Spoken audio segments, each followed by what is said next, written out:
ఏం చేసినా ఓ రేవు పొంటి చేయాలి, ఏం మాట్లాడినా ఓ పద్ధతి మీద మాట్లాడాలి, ఒకటికి 10 సార్లు ఆలోచించుకొని పనులు చేయాలి. ఎక్కడ మీటింగ్లు పెట్టినా ఇగో గిట్లనే నడుస్తున్నాయి ఏపీ సీఎం చంద్రబాబు సార్ ముచ్చట్లు. ఎక్కడ కట్టు తప్పొద్దు, చెడ్డ పేరు తీసుకురావద్దు అన్నట్టు గట్టిగా చెప్తున్నాడు సారు. అట్లనే ఇక ఇప్పుడు హుందాగా రాజకీయం చేయాలని ఎసొంటి నిర్ణయం చేసిండో చూడురి సార్. అటోళ్ళని ఈటోళ్ళని అటు ఊకే గుంజులాటేందుకు అనుకున్నారు కావచ్చు. అధికారంలో ఉన్నప్పుడు చిన్న చిన్న ఎలక్షన్ల గెలుసుడు ఆల్కటి పనే, కానీ బలం లేనప్పుడు పోటీ నుంచి తప్పుకునుడు కూడా మంచిదే. ఇగో గిట్లనే చేసిండ్రు ఏపీల కూటమి సర్కారు వాళ్ళు. విశాఖపట్నం ఎమ్మెల్సీ పోస్టుకు 30 తారీఖు నాడు ఉప ఎన్నిక ఉన్నది కదా. ఇక దాని కొరకు నిన్న మొన్నటి దాకా సర్కారు వాళ్ళు ఎగస్ పార్టీ వాళ్ళు నువ్వా నేనా అన్నట్టే చేసిండ్రు. అయితే ఆదాట్న ఇప్పుడు గా కిరికిరి మొత్తం సప్పున సల్లారినట్టు అయింది. ఏంటికంటే సీఎం బాబు సారు విశాఖ ఎమ్మెల్సీ ఎలక్షన్లలో పోటీనే చేయొద్దని నిర్ణయం చేసిండట. చేసే రాజకీయం ఏదో ఉందాగా చేద్దాం అన్నట్టు చెప్పిండట. అధికార పార్టీ అని ఆశతోని వాళ్ళు వీళ్ళంతా వచ్చి పార్టీల షరీక్ అవుతారు, బలం పెరుగుతుంది, ఎమ్మెల్సీ ఎలక్షన్లలో ఉత్తగానే గెలవచ్చు. కానీ సీఎం సార్ గట్ల చేయొద్దు అన్నట్టు మాట్లాడిండట. అట్లా ఇక విశాఖ ఎమ్మెల్సీ ఎలక్షన్లలో ఎగస్ పార్టీ వాళ్లకు పోటీ లేకుండా పోయింది. ఇంకో దిక్కు మాజీ సీఎం జగన్ సారు తాపకోసారి పార్టీ లీడర్లతో మీటింగ్ అవుతున్నాడు. సర్కారు వాళ్ళ మీద దుబ్బెత్తి పోస్తున్నాడు. ఎంపీటీసీలను జడ్పీటీసీలను తాడేపల్లికి పిలుచుకొని మాట ముచ్చట చేసిండు. ప్యాన్ పార్టీ వాళ్ళు ఉన్నప్పుడు పలావు పెట్టి పబ్లిక్ ను మంచిగా చూసుకున్నారట. కూటమి సర్కారు వాళ్ళు బిర్యానీ పెడతామని చెప్పి అధికారంలోకి వచ్చిర్రాట. ఇప్పుడు అటు పలావు లేదు బిర్యానీ లేదు అన్నట్టు మాట్లాడిండట మాజీ ముఖ్యమంత్రి. మళ్ళొచ్చే ఎలక్షన్లలో ప్యాన్ పార్టీ వాళ్ళు గెలుస్తారు అన్నట్టు కూడా చెప్పుకొచ్చిండట. ఏమైతే గాని కూటమి సర్కారు వాళ్ళు పోటీ నుంచి తప్పుకునేటాలకు విశాఖ ఎమ్మెల్సీ ఎలక్షన్ ఇక సపసపగానే సాగేటట్టున్నది అనుకుంటారు అందరూ.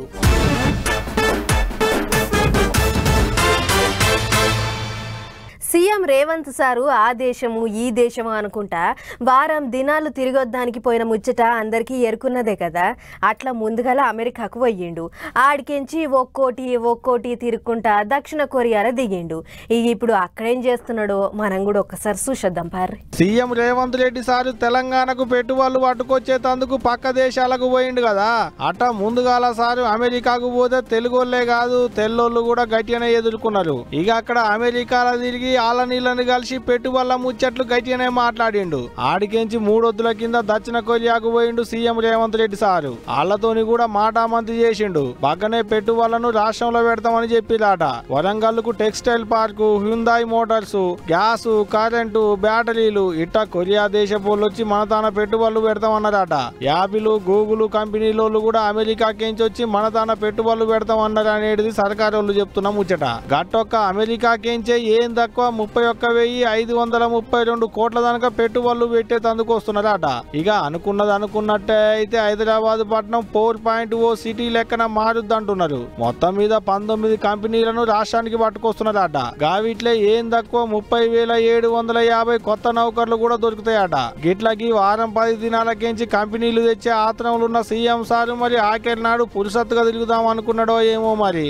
ఇగో గిట్ట సీఓలున్న చుంగుగే చంగు నది కాడికి పోయిండు. మొత్తం తిరిగి చూసిండు. అక్కడ చూడాలి చుట్టూ ఎంత మంది ఉన్నా సార్ ఎంత పులిసత్తుగా పోతున్నాడో అంతమంది ఉన్నా సార్ నవ్వులు పట్టించుకుంటలేరు. అదే మన కన్నా అయితే గంత నిమ్మలంగా ఉంటున్నా కారెరక కారు కాన్వాయి చుట్టూ గన్మెన్లు, పబ్లిక్, పార్టీ లీడర్లు, సెల్ఫీల ఫోటోలు, నేనంటే నేననుకుంటా మీదేగా పడే జనాలు రాచు ఉండేది. కానీ ఇప్పుడు సార్కి అక్కడ అసవంటి తిప్పలేం లేదు. పులిసత్తుగా షాయి నీళ్లు చప్పరించుకుంటా గిట్ట గాలిలో రోపువే మీద తిరుక్కుంటా అంతా చూశాడుచుకున్నాడు. గిట్ల మంగళవారంతోని సారు పోయిన పని ఓడిపించుకొని రాష్ట్రానికి వస్తారట. మరి చూడాలి సారిపోయిన పని యా పాటి ఎలుగులైతుంది ఏంది అనేటిదిగా.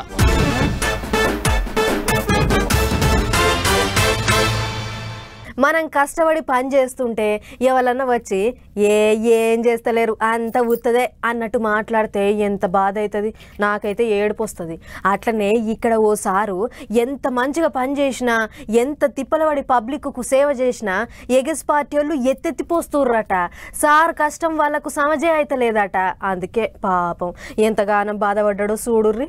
మన పని శాశ్వతంగా ఉండాలి, మన ఫలాలు ప్రజలకు అందాలి, వాళ్ళ మోములో చిరునవ్వు చూడాలి, వాళ్ళ మనసులో మన మాట రావాలి.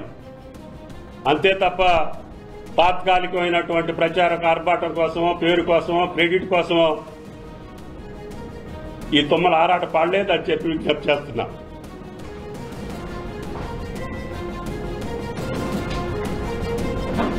అట్లా అనుకుంటే పూజలు ఎన్టీ రామారావు గారి దయ వల్ల తెలుగు గంగలో పార్టిసిపేట్ చేసే అవకాశం వచ్చింది.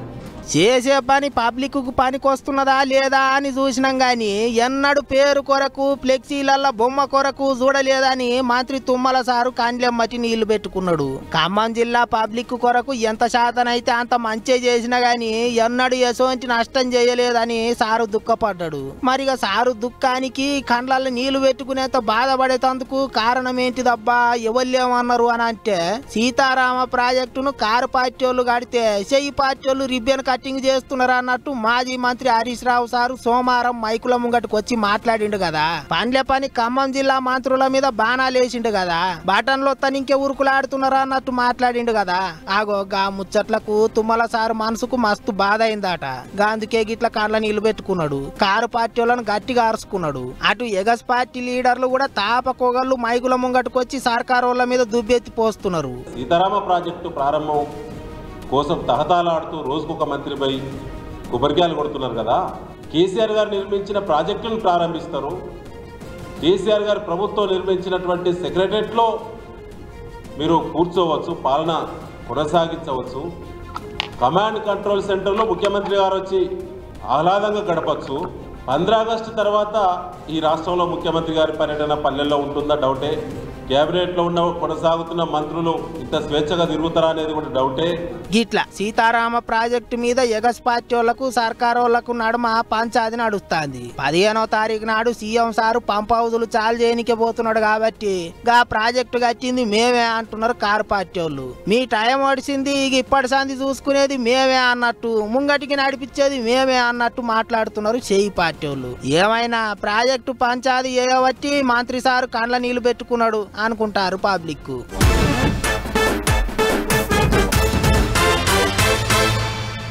ఎక్కడైనా సరే ఎక్కువగా ఎగస్ పార్టీల మీదనే కేసులు అవుతుంటాయి. ఏదో ఓ లొల్లి ముంగటేసుకొని వాళ్ళు బయటకు వచ్చిర్రంటే చాలు బండెక్కిస్తుంటారు పోలీసులు. మరిగా అదే అధికార పార్టీలో ఉన్నోళ్ళ మీద కేసులు పెడితే ఏమవుతుంది, ఏం చేస్తారు అని అంటే ఇగో లొల్లి గిట్ల అవుతుంది కావచ్చు. చూడుర్రి, ఇలాగా ఇంకా 100 కేసులు పెట్టినా నేను పోతాను. వీళ్ళ మీద అధికారుల మీద నేను ప్రివిలేజ్ మోషన్ ఇస్తున్నా. ఎందుకంటే నా నియోజకవర్గానికి పోవద్దని చెప్పడానికి వాళ్ళెవరు, వాళ్ళకి ఏం అధికారం ఉంది? కాబట్టి నేను ప్రివిలేజ్ మోషన్ కూడా ఇవ్వబోతున్నా వాళ్ళ మీద. ఎందుకంటే ఇలాగా అద్దు మీరి ప్రవర్తిస్తూ ఉన్నారు. అద్దు ఎంత ఉందో అంత పని చేసుకుంటే వాళ్ళకు మంచిది, మాకు మంచిది కదన్నట్టు. ఆఫీసర్లు అద్దులు మీరుతున్నారు అన్నట్టు మాట్లాడిండు ఎమ్మెల్యే దానం నాగేందర్ సారు. ఇంకేమన్నాడు అంటే, ఎందుకంటే కొంతమంది ఆఫీసర్లకు కొన్ని ఉద్యోగాలు ఇష్టం ఉండదు. ఇదంతా ఏంటంటే ఇలాంటి ఉద్యోగం ఇష్టం లేక ఇక ఇట్లాంటి పనులు చేస్తే మమ్మల్ని తీసేసి ఇంకా మంచి ఉద్యోగం ఇస్తారు ప్రయత్నం చేస్తారు. కాబట్టి ఆ ప్రయత్నంలో భాగంగా మా మీద కూడా కేసు పెట్టిరేమో, సంతోషమే, దాన్ని వెల్కమ్ చేస్తాం. మస్తు చూసినాం ఇసొంటివి అన్నట్టు మాట్లాడిండు Danam sir. Jubilee Hills road number 69లో ఉన్న నందగిరి హిల్స్ కాడ సర్కారు వాళ్ళ భూమి చుట్టూ కట్టిన గోడను మొన్న 10వ తారీఖు నాడే ఒళ్ళో కూలగొట్టినరాట. ఇక గా పంచాయతీలనే ఎమ్మెల్యే మీద పోలీస్ స్టేషన్ లో కేసు బుక్ అయిందట. అందుకే గా వ్యవహారం అంతా చూసే కమిషనర్ ఏవి రంగనాథ్ మీద దానం సారు గరం అయిండు. కొత్త కొలువు చేసుడు ఇష్టం లేదు కావచ్చని, అందుకే గిట్ల లీడర్ల మీద కేసులు పెడితే పోస్టులకి వెళ్ళి తీసేస్తారని గిట్ట చేస్తాడు కావచ్చు అని మాట్లాడిండు సారు. ఇంకో దిక్కు అటు ఆఫీసర్ రంగనాథ్ సారు ముచ్చట కూడా చూడర్రే. ఎవరికో నందగిరి హిల్స్ సొసైటీ వాళ్ళకి ఏదో వాళ్ళతో మేము కుమ్మక్కయ్యి వీళ్ళని మేమెందుకు వెళ్తాం తర్వాత వీళ్ళెవర్ టు ఆల్ దోస్ థింగ్స్. అట్లాంటివి జరగదు. మేమంటాం మీ ఇద్దరి మధ్యలో పంచాయతీ మీది వేరు. We want our land to be protected. Park is that is a government asset. That's a government public asset అనమాట. It's not any Nandagiri Hills వాళ్ళకి సంబంధించింది కాదు, ఈ బస్తీ వాళ్ళకి కాదు. It's a public asset. Public అసెట్ని ప్రొటెక్ట్ చేయడానికి మేము చూస్తాం. మొత్తానికి గిట్ట నడుస్తాంది పంచాది. సర్కారు జమీన్లకు ఎవరు వచ్చినా ఊకునేది లేదంటుర్రు ఆఫీసర్లు. పబ్లిక్ కోసం వస్తాం, మమ్మల్ని రావద్దానికి మీరెవళ్ళు అంటున్నాడు ఎమ్మెల్యే సాబు. మరిగా సీఎం సారు బయటి దేశం నుంచి వచ్చినాక గాని పంచాది తస్ప చేసేటట్టున్నాడు. చూడాలి ఏమైతుందో అనుకుంటారు ఇప్పుడు పట్నం పబ్లిక్.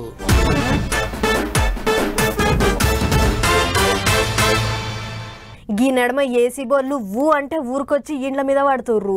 వాళ్ళు సర్కార్ కొలువులు చేసేటి పెద్ద పెద్ద ఆఫీసర్ల, లేకుంటే రాజకీయం చేసేటి లీడర్ల, ఎమ్మెల్యేల, మంత్రుల అని చూసుడే లేదు. మధ్య బంధుడే ఆలస్యం. ఇళ్లల్లో ఆఫీసులల్లో జొరబడుతుర్రు. లంచాల ఆఫీసర్ల బాగోతాలన్నీ బయటేస్తుర్రు. ఇగో గిట్లా అంటే ఊరికొచ్చి మీద పడుతున్నారు. సందు దొరికితే చాలు షెకింగ్లకు గజ్జగాడుతున్నారు. ఇప్పుడు ఈ నడమ ఏసీబీ అధికారులు, పోలీసోళ్ళు, కలెక్టర్లు, ఎంఆర్ఓలు, విఆర్ఓలు, చిన్న చిన్న నౌకర్లు చేసేటోళ్ళు, పెద్ద పెద్ద ఆఫీసర్లు ఇట్టా ఎవరు ఇడిచిపెట్టేది లేదన్నట్టే రైడింగ్ల మీద రైడింగ్లు చేస్తున్నారు. దొరికిన వాళ్ళని దొరికినట్టే మెసలకుండా మూస్తున్నారు. పని కొరకని వచ్చిన పబ్లిక్ కాడ పైసలు వసూలు చేస్తుంటే రంగారెడ్డి జిల్లాల నౌకరీ చేసేటి అడిషనల్ కలెక్టర్ భూపాల్ రెడ్డి సారును దొరకబట్టిరు ఏసీబీ అధికారులు. ఒక్కటి కాదు, రెండు కాదు, 8 లక్షలు ఇస్తేనే పని చేస్తామని చెప్పిండట. పిల్లికి ఎలకతోని సావాసం అన్నట్టు సారు చేసేటి తప్పుడు పనులకు సీనియర్ అసిస్టెంట్ మదన్ మోహన్ రెడ్డి కూడా దంటపడ్డాడు. ఇంకేముంది, ఇద్దరిని దొరకబట్టిరు ఏసీబీ సార్లు. ఇక దొరికిన కాడికి నిమ్మలమై అంతటితో నవ్వుకుంటారు ఆఫీసర్లు. భూపాల్ సార్ ఇంటికి పోయి జగ పెడితే ఏం తక్కువ 16 లక్షల రూపాయలు ఆస్తుల కాగితాలు దొరికినాయట. లంచాలు తీసుకున్నా, మందిని బీడించినా, ఎంత అతారున్నా పతారున్నా ఇడిచిపెట్టే ముచ్చటే లేదంటున్నారు ఏసీబీ పెద్ద సార్లు. ఇక ఇది 28 సర్కారు బల్ల మీద హాస్టళ్ల మీద కూడా గట్టినే నజరేసారు. జనగామలున్న ఆడపిల్లల హాస్టల్లా, నిజామాబాద్ కోటగల్లీలున్న ఆడపిల్లల హాస్టల్లా, రాజన్న సిరిసిల్ల జిల్లా పెద్దూరులున్న గురుకులపల్లె, మంచిర్యాల జిల్లా వేమనపల్లిలున్న సర్కారు హాస్టల్లా, ఉమ్మడి మెదక్ జిల్లాలున్న అన్ని గురుకుల హాస్టళ్లల్లా ఇట్టా అన్ని దుక్కులున్న హాస్టళ్ల మీద ఒక్కటే పాలిపడ్డారు ఏసీబీ అధికారులు. గిన్నెలు బోళ్లు జగబెట్టిర్రు. బువ్వలు ఎట్టెట్టున్నాయి, కూరలు ఎట్టెట్టు వండుతున్నారు, హాస్టళ్లలో ఉండేటి పొల్లగాళ్లకు ఆయమన్న తిండి పెడుతున్నారా లేదా, సౌలతులు ఏమేమి ఉన్నాయి, చదువుల సంగతి ఏంది, గిట్లా అన్నింటి మీద నజరేసారు. ఏదైతే గాని ఈ నడమైతే ఏసీబీ అధికారుల పనితనం మా జోరుగున్నది. అంటే ఉలిక్కి పడ్డట్టే వచ్చి మీద పడి జగ పెడుతున్నారు.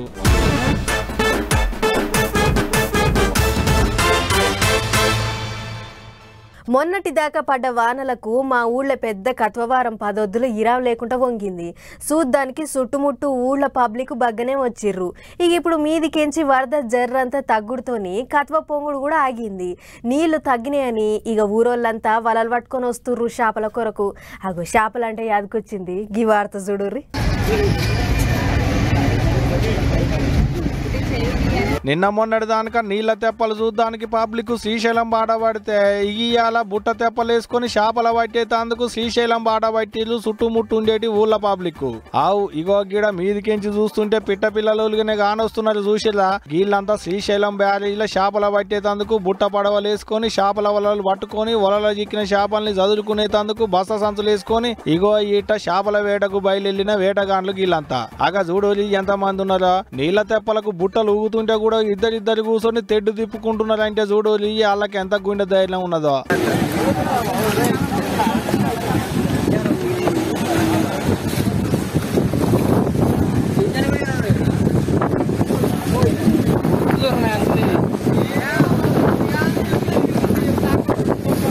మీదికించి వచ్చేటి వరద తగ్గుడుతోని శ్రీశైలానికి కూడా వరద తాకిడి తగ్గింది. నిన్న మొన్నటి దానిక నీళ్లు పోయేందుకు మీదికి లేపిన గేట్లు కిందికి దింపేరు. ఇంకేముంది, ఇగో ఇట్ట బుట్టలు తట్ట పడవలు వేసుకుని వేటకు దిగిరు అన్నలు. అగ చూడోలి ఒక్కో బుట్ట పడవల ఇద్దరిద్దరున్నారు. ఒకళ్ళు తెడ్డు తిప్పుకుంటా తెప్ప నడుపుతుంటే ఇంకొకరు చేపల పట్టుడున్నట్టున్నది చూస్తుంటే.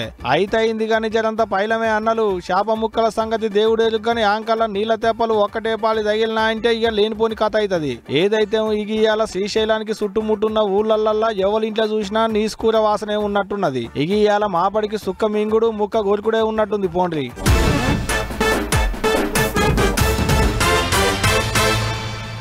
చిన్నప్పుడు బళ్ళే స్వతంత్ర దినోత్సవం వస్తున్నదంటే చాలు బళ్ళే చిన్న సన్న హంగామా ఉండకపోయేది. జెండా ఇంకా 3 రోజులకు ఎగురుతుందనంగా బళ్ళే తీరు తీరు ఆటలు ఆడిచ్చేటోళ్ళు. గెలిచిన వాళ్ళకు జెండా వందనం నాడు స్టేజీ మీదకి పిలిచి సార్ల చేతుల మీదంగా బహుమానాలు ఇచ్చేటోళ్ళు అన్నట్టు గీ బేస్తారం నాడు జెండా పండుగ వస్తుంది. మరి జెండా పండుగ ఏర్పాట్లు ఏం దాకొచ్చినాయి, ఏం కథ అనేది మనం కూడా అరుసుకోవాలిగా. చెలపాన్రి. దేశం అంతా జెండా పండుగకు తయారైతుంది. వికసిత్ భారత్ పేరుతోని జరిగే ఈ 78వ జెండా పండుగకు ఇప్పటికే ఢిల్లీలున్న ఎర్రకోటల అన్ని తీర్ల సౌలతులు పూర్తి చేసిర్రు అధికారులు. కోట మొత్తం శుభ్రం చేసి ఎటు చూసినా 3 రంగుల జెండాలను తగిలిచ్చిర్రు. జెండాలు చేత పట్టి పెద్ద ర్యాలీ తీసేటరకు అప్పుడే జెండా పండుగ షురువైందా ఏందని అనిపిస్తుంది. అసలే ప్రధానమంత్రి జెండా ఎగిరేసే జాగనాయే, అదిగాక చాలా మంది పెద్ద పెద్దోళ్ళు వస్తారాయే. అందుకే ఆర్మీ ఆఫీసర్లు, పోలీసోళ్ళు ఇంకా ప్రధానమంత్రి సెక్యూరిటీ వాళ్ళు పోయి అనువు గాలిచ్చిర్రట. ఎక్కడ ఏమైనా ఎంటనే తెలిసేటట్లు 700 బుడ్డ కెమెరాలు పెట్టిర్రట. మోడీ సార్ 11వ తాప జెండా ఎగిరేయబోతుండని అటు సెంటర్ బలగాలు ఇంకా పోలీసులు కలుపుకొని ఏం తక్కువ 10,000 మందితోని గట్టి బందోబస్తే పెడుతుర్రట. ఇప్పటికే పోలీసులు కుక్కలను ఎంటేసుకొని పోయి బాంబులు గీంబులు ఏమన్నా ఉన్నాయా అని అనువు గాలిచ్చిర్రు. ఎర్రకోట జెండా పండుగకు వచ్చేటోళ్ళందరికీ QR కోడ్ ఉంటేనే లోపలికి పంపుతారట. ఒక్క ఎర్రకోట అనే కాదు, ప్రధానమంత్రి ఇల్లు, గేట్వే ఇండియా, రాష్ట్రపతి భవనం, పార్లమెంట్ భవనం ఇంకా గాలి మోటార్ల డిపోల కూడా గట్టి బందోబస్తే పెడుతుర్రట. గిట్ల ఇప్పుడు ఢిల్లీ పట్నం అంతా ఇప్పుడు సెంటర్ బలగాల చేతుల్లోకి పోయింది. జెండా పండుగ ఎల్లేదాకా గిట్లనే ఉంటదట. మొన్న మన్ కీ బాత్ కార్యంలా ప్రధానమంత్రి మోడీ సార్ మాట్లాడుకుంటా ప్రతి ఇంటి మీద జెండా ఎగరేయాలి, గా ఫోటో ఫోన్ల గుంజి harghar-tiranga.com లో పెట్టాలి అని చెప్పుకొచ్చిండు. గిట్ల ఇప్పుడు దేశంలో ఎక్కడ చూసినా స్వాతంత్ర దినోత్సవ పండుగను చేసుకుంటానికి అంతా తయారయ్యింది. ఇక 11వ తాప ఎర్రకోట మీద జెండా ఎగరేయబోతున్న మోడీ సారు ఏం మాట్లాడతాడో అని దేశం అంతా చెవులు నిక్కబెట్టి చూస్తుంది. చూడాలే మరిగా ఏం మాట్లాడతాడో.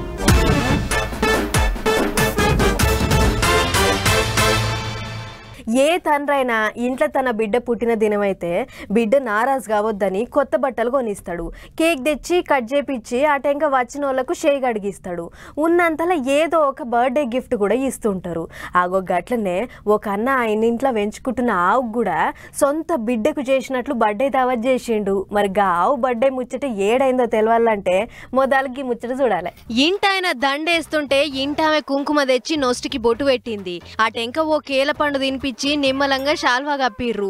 అది అయిపోయినాక ఇన్ని రొట్టెలు మడతకు మడతే తెచ్చి తినిపించిర్రు. ఇక లక్ష్మి అని పేరు రాపిచ్చి ఓ కేక్ పట్టుకొచ్చిర్రు. ఆవు ముంగట పెట్టి ఇయాల్టి సంది నీ పేరు లక్ష్మి, నీ పుట్టిన దినం కూడా ఇయాలనే అని చెప్పి కేక్ ముంగట పెట్టిర్రు. ఇక కేక్ కత్తిరిద్దు అని తీసుకొస్తుంటే మీ లెక్క నాకు చేతులు ఉన్నాయని అనుకుంటుర్రా ఏంది అన్నట్లు చూసింది ఆవు. దీంతోని అరే ఆవు కదా అని ఇంటి ఓనరే షెక్కషాక్ అందుకొని కేక్ కత్తిరిచ్చిండు. కేక్ వాసన కమ్మగా అనిపించిందో లేకుంటే దినం గడ్డి తినబడితిని గిదేదో కొత్త పువ్వు అని అనుకుందో ఏమో గాని ఆవు నాకు పెడతారా లేదా అన్నట్లు ఆత్రం చేసింది. కోసిన కేక్ ను ఆడికొచ్చిన వాళ్లకు నపరింత తినిపించిండు ఇంటాయన. అటెంక దోస్తులంతా గూడి సుక్కయ్యకుండా ఉత్త కూల్ డ్రింక్లతోనే ఒడిపిచ్చిర్రు బర్త్డే దావతి. గిట్ల పెద్దపల్లి జిల్లాలోన్న సుల్తానాబాద్ మాజీ జెడ్పీటీసీ ఐలా రమేష్ అనే గీ అన్న ఆవుకు గీ పుట్టిన దినం కార్యం చేసిండు. గిదే మోకనుకొని దానికి లక్ష్మి అని పేరు కూడా పెట్టిర్రు. మరి ఇయ్యాలంటే ఆవు బర్త్డే కాబట్టి తీరు రకాలు తినిపించిర్రు గాని దానికి ఏం పెడుతుంటారే? దానికి ఇష్టమైన ఫుడ్ రొట్టెలు. దానికి రొట్టెలు మేము రోజు పొద్దున 4 పెడతాం, సాయంత్రం 6 పెడతాం. రోజు టోటల్గా 10 రొట్టెలు పెడతాం. దానిలో బెల్లం కలిపి పెడతాం. ఉదయం 12 ఇడ్లీలు పెడతాం.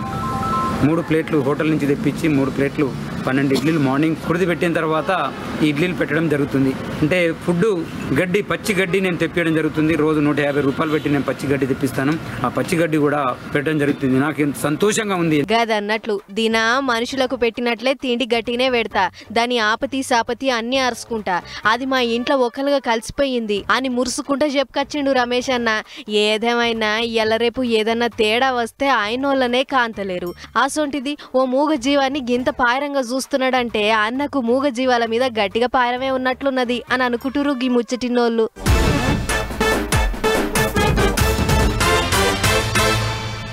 అరే ఇంకో వాడుతున్నది ఆ చెప్దాం అనుకున్నా మర్చిపోయినా, అదైతే ఒకసారి ఈనొద్దాం పార్రి. మెట్లు దిక్కుంటా వస్తున్నోళ్ళంతా ఏదో గలీజ్ దందా చేసుకుంటా దొరికినోళ్ళు కాదు, దొంగలు, పక్కా అడ్డమైన దొంగలు. పెద్ద పెద్ద షాపింగ్ మాల్లకు ఏదో షాపింగ్ కని వచ్చి ఏదో పెద్ద కొన్నోళ్ళ లెక్కనే ఉద్దర బిల్డప్లు ఇస్తారట.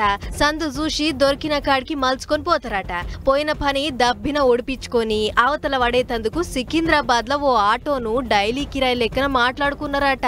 ఇక ఆటో అయినా వీళ్ళని ఎక్కించుకోవాలి, ఏడ దొంగతనం చేద్దామని అనుకుంటుర్రో అడిగి తోలుకపోవాలి. పని అయిపోయినాక మళ్ళా తోలుకొచ్చి ఎక్కడెక్కిర్రో అక్కడ ఈడ్చిపెట్టాలి. ఇక గిట్లా ఏడవైనా కూడా ఇదే నమూనాల అందిన కాడికి దోసుకునుడు అవతల పడుడు. దినా ఇదే దందనట. మొన్న సుల్తాన్ బజార్ లా ఓ ఎన్ఆర్ఐ ఆడి మనిషి షెయి సంచి కొట్టేసి ఉసుకో అన్నారట. మరట్లా ఎంతగానం సొమ్మున్నదో ఏమో గాని ఆమె పోయి పోలీసులకు ఫిర్యాదైతే గట్టి నజర్ పెట్టి ఎంకలాడిర్రట. సికింద్రాబాద్ లున్న ఓ హోటల్లా ఈ సుఖమైన అమ్మగారులు పట్టుబడ్డారట. ఎంటనే బండేసుకొని గొర్ర టౌన్ కు దోలుకొచ్చిర్రు పోలీసులు. ఎక్కడ మీది ఏం కథ అని మహిళా పోలీసులు ఓ మలకరుచుకుంటే మాది మధ్యప్రదేశ్ రాష్ట్రం రాజ్గర్ అని చెప్పిర్రట. ఇక డీసీపీ బాలస్వామి సారు అలా ఘనకీర్తి చెప్తుంటే వెనక పొంటి ఎట్లా మారేసి చూస్తుర్రో చూడుర్రి ఈళ్ళ కళ్ళ కంపగొట్ట. ఏదన్నా పని చేసుకొని బతికితే ఏం పుడుతుందమ్మా అని తిడతా ఊర్రు గీ ముచ్చట చూసిన పబ్లిక్.